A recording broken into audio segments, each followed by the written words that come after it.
Bonjour et bienvenue sur LibTV. Aujourd'hui nous allons partir à Karl-Marxville dans le secteur du Marxland.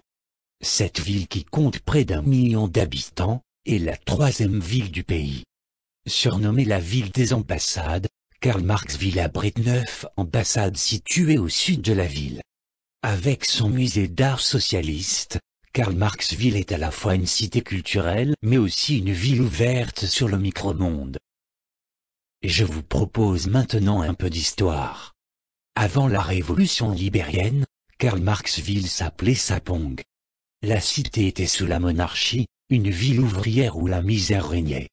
D'ailleurs toute la province de Saponga, aujourd'hui Marxland, n'était que pauvreté et souffrance. La révolution socialiste de 2014 marqua un tournant pour l'avenir de Sapong. Les ouvriers et paysans se révoltèrent contre le régime en place.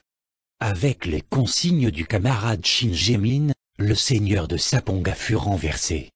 Lors de la proclamation de la République socialiste sur le territoire libérien, les révolutionnaires baptisèrent la cité en Karl-Marxville, et la province en secteur du Marxland. Depuis, la misère a complètement été éradiquée et le visage de la ville a évolué. D'une ville ouvrière, Karl-Marxville est devenu le symbole de la diplomatie libérienne, et de la diffusion du socialisme.